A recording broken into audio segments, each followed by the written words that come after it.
Hello everyone and welcome back to JDD TV. I'm your host Josh and we are a few weeks into the January transfer window. So today we are going to play a little game. The game is called Should They Move?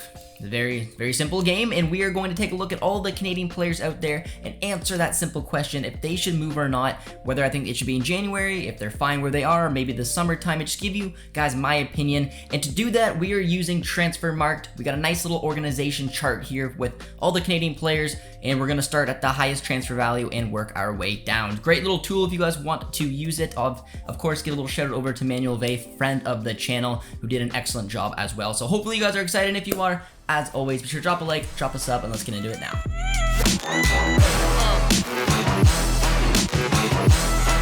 Alright everybody, so we are kicking things off with Alfonso Davies, who is at the top of this list with a market value of 70 million euros. Now, I have a lot of players to get through, so I'm not going to spend a ton of time on each player, but basically with Davies, there's interest from Real Madrid. I don't know how intense these rumors are. I think that Madrid would like to sign him, but in reality, and the people I've talked to, Davies isn't going anywhere. Him and Jamal Musiala are the future of Bayern. They got a great friendship on and off the pitch. There's no way, in my opinion, and from who I've talked to, that Davies is going anywhere anytime soon, even though Madrid could be a pretty cool destination. My guess is if we ever see Davies leave, it'd be towards 30. That's usually the trend of when Bayern let players like this go, so he doesn't need to go anywhere. I don't think he's going anywhere, so Davies is fine. Jonathan David, very different story. Jonathan David obviously has a ton of different interests. We've seen the likes of Madrid as well, Inter Milan, we've seen Napoli, we've seen Arsenal, Manchester United. I was really excited for this potential World Cup to give him maybe that boost, that prisoner of the moment type feel with some of these clubs, but he didn't have a strong World Cup. But since 2023 has began, he's had an incredible start. I still think a January transfer is probably pushing it now. I thought just with that World Cup hype was maybe the biggest opportunity, but he is an expensive player. I think interest will happen. I have no problem with him finishing out his season with Lille. He's playing great. He is one goal behind Mbappe. If he can, hit 20 plus goals this year, maybe win the Golden Boot, that's a great season. That should really drive interest. And I really want to see Jonathan David focus on consistency. That is his biggest issue. We've seen these huge gaps of goalless matches in a row, like 7-8 games, and then he'll score a bunch, and then the same kind of thing. I want to see a little bit more consistency from him for the rest of the season and hopefully earn a big move then. But he does got a nice little transfer value there of 45 million euros, so it's gonna be expensive, man. Number 3 on the list is Tejon Buchanan. Again, just because of the way he's fitting in at Club Brugge, he's under 3 managers now. He got there originally and was a fan favorite.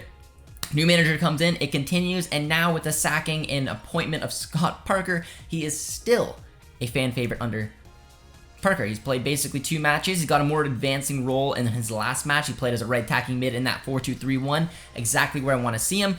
And they have the league, which they're not going to win now. They're just way too far behind, but they still need to compete for Champions League, and they're in the Champions League round of 16, which is a pretty important deal. I have no problem with Tejon finishing out this season as well.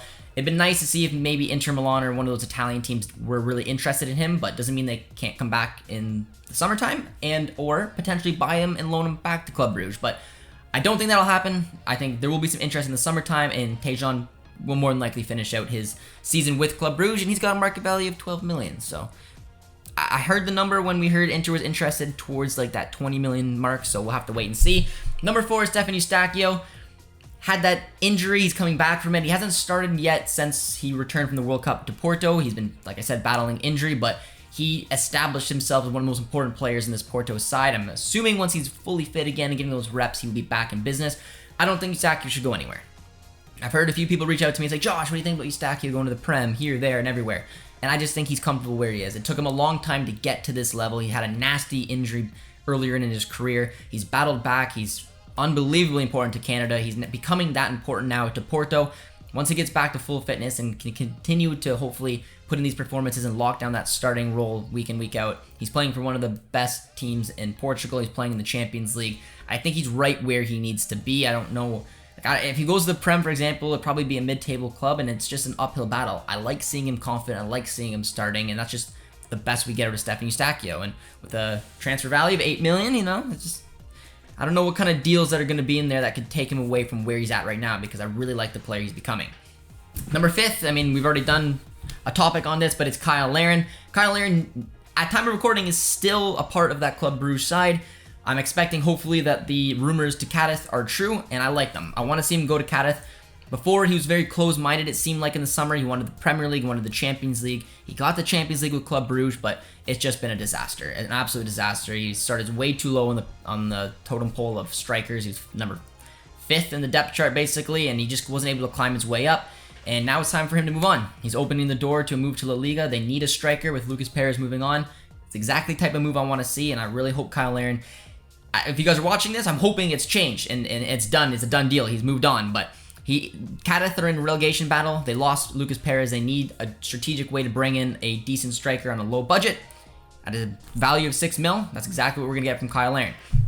The next 2 players we're going to tackle together because it's Alistair Johnston and Ishmael Kone. They already moved in January. Johnston joining up with Celtic. It looks like he's going to be the locked-on starter at right back as long as Juranovic ends up moving on. And Ishmael Kone walked right into that Watford side and has not skipped a beat. I don't know what's going to happen with Ishmael Kone. If Watford doesn't get promoted, I wouldn't mind seeing him spend another season in the Championship. Or even if I think either way, maybe, we're going to see Ishmael Kone join up with Udinese. And I love that because if Watford go to the Prem, they get a stupid amount of money and they're probably going to buy players and push Ishmael down. If he goes to Udinese, they're going to nourish that. They're going to throw him in that 3-5-2 system. He plays one of those midfielders. He's already balling out in the Championship right now. So I have a strong feeling regardless. Maybe he'll stay in the Championship if Watford doesn't get promoted, but if he gets promoted, I have a feeling he could be playing for Udinese next season. And Alistair Johnston is right at home in Celtic, already fan favorite. Both of them, as well as Eustachio, have a transfer value of 6 mil. Then we start moving along now to some of the more interesting cases.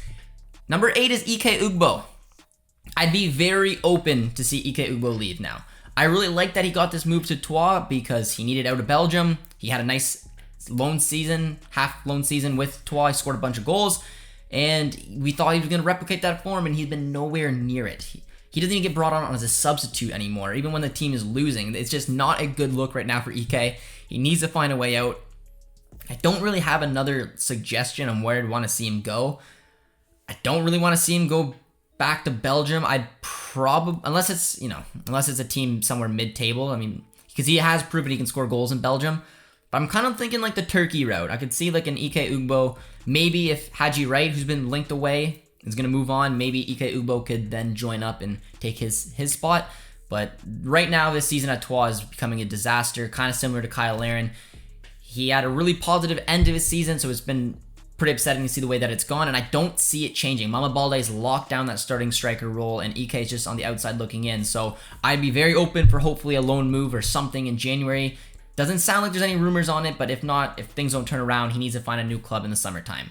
Kamal Miller, another interested one, because there's going to be a lot of interested parties. I just don't know exactly which clubs, because the rumors are there's some teams in Europe that are looking at him, that he's being shopped within Major League Soccer. Montreal want to move on, which I don't really get why Montreal would want to move on and then ship him with inside of the MLS. Now, I kind of want to see him go to Europe because naturally, so we want to see your best players go. Not the most technically gifted player, Kamal, so I wouldn't want to see him go to like the Netherlands. I'm thinking like a Belgium, Turkey as well. Really, Turkey would be a good fit. See if there's any clubs there, but it does look like he's going to get shopped. And if he's going to get shopped, you have to imagine that, I mean, we've heard, TFC, we couldn't use him, but it's like, why would Montreal send him to TFC? He's one of the best center backs in the league. I'd assume that they're going to send him to the West Coast. Go over to the Western Conference. Maybe, I can't even think of someone off the top of my head, like a Portland or Seattle could go after him. One of the LAs, like some club like that. Just get him out of the conference. So you don't got to see him too much, but I really hope he could find a way to potentially move on. Now, number 10. Now, same as Ike Ugwu, Miller, and Nelson, the transfer values of $4 million is Jaden Nelson. 20 years old. This is a player who's rumored to have some interest in Europe. I don't know exactly where he would fit in, but I would really like to see him make that jump. He's very young, very raw talent, but there's definitely a player in there, and I think over the next 2-3 years, this could be a player that could break into the national team for sure. I just don't know exactly where I'd want to see him go. I lean towards that, like the Dutch league. I mean, this is a player who I think the Dutch league could be very good for him, depending on the team. If he can get minutes, learn that brand of football, I think he could thrive under there. I think maybe Vitesse, Hearts, some club like that. But I think the Netherlands would be a good fit for him. Next up is Jonathan Osorio. I mean, as we know, I think Osorio is basically just going to retire at TFC at the age of 30, kind of missed that boat to Europe, and he's going to remain a TFC legend. So that's a quick one there. Ayo Akinola is another player who I do think should be shopped around. He had that interest in Turkey a while back, then he had that terrible injury as well, which really, I think, set his career back a little bit. I think a fresh start would be good. Now, I'd like to maybe see him get that interest back in Turkey. We talked about Haji Wright maybe moving on. You think of a North American-based player who's finding success, he's being linked away, there's an opening maybe as a striker. So whether it's Ugbo or Akinola, that's just a club that potentially could be of interest to Akinola, or honestly, again, within Major League Soccer. Ship him to the West Coast, find a club that could use a striker, but I think Akinola could probably just use like a fresh opportunity somewhere else. Now, number 13 is Maxime Crépeau. Crépeau's not going to go anywhere. Stay at LAFC. He needs to recover from that broken leg. He's coming off a big career after making that big move from the Whitecaps going to LA.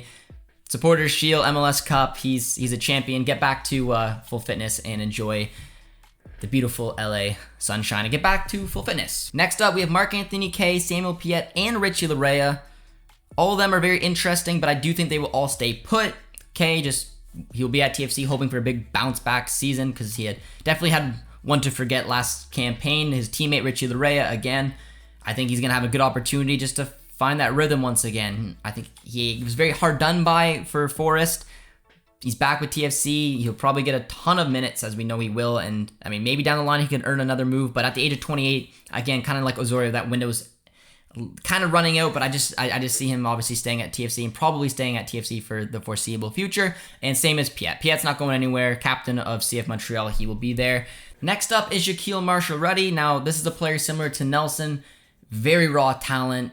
At some point, you'd imagine a move to Europe will be on the cards. I like the Netherlands for both Nelson and Marshall Ruddy, but I do want to see Marshall Ruddy really lock down a starting role at TFC for an entire season. So I wouldn't mind seeing him stay at TFC, maybe get a move to Europe and then come back and see how it goes on loan and then just develop that way. But Nelson and Marshall Ruddy, in my opinion, will end up in Europe. It's just a matter of when.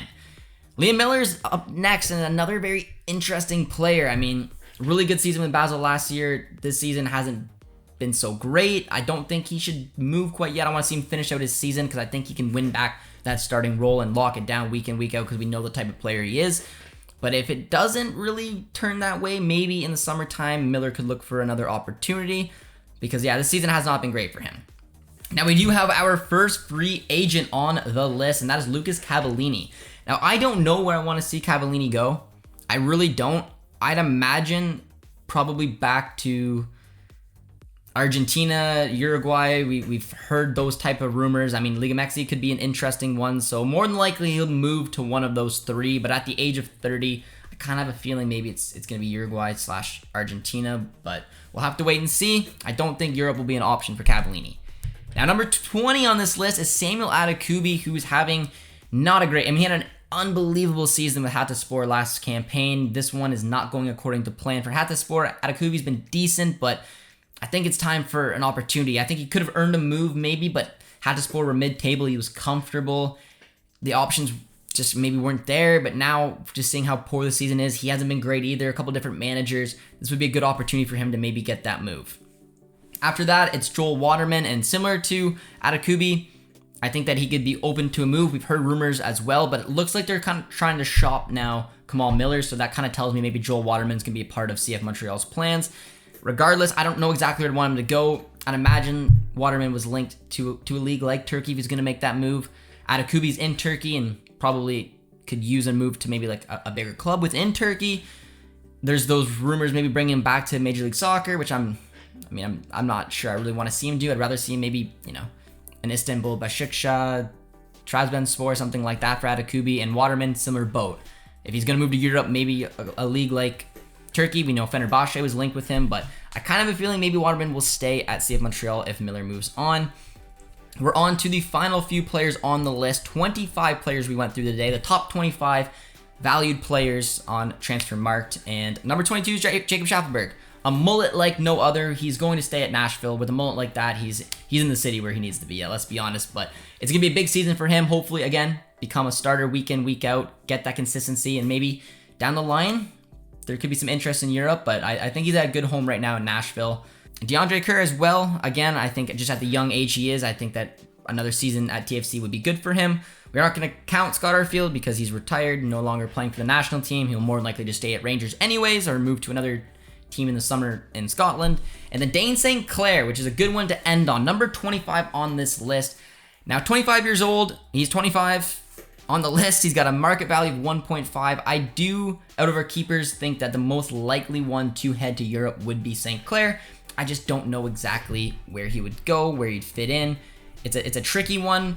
I think he's probably fine for another season or so in Major League Soccer with Minnesota, but I would definitely be open to the opportunity. And again, maybe a Belgium, maybe Netherlands, maybe the Championship in England could be a nice little home for him. But St. Clair for me, I just have a feling, depending on how Craig Poe comes back over the next few years, he could potentially be our main guy in the 2026 World Cup. So there we go, ladies and gentlemen. Let me know what your thoughts are on all those 25 or so players we just went through. What players that you think should get moved, what players I didn't even mention that are on this list that you think should get moved. And if you like this, maybe we can continue making it a series as the transfer window continues on, or maybe into the summertime, because it was kind of fun just taking a look at these transfer market values and what potential deals could go down. So hopefully you guys did enjoy this video, and if you did, as always, be sure to drop a like, drop a sub, and we'll see you soon. Cheers, friends.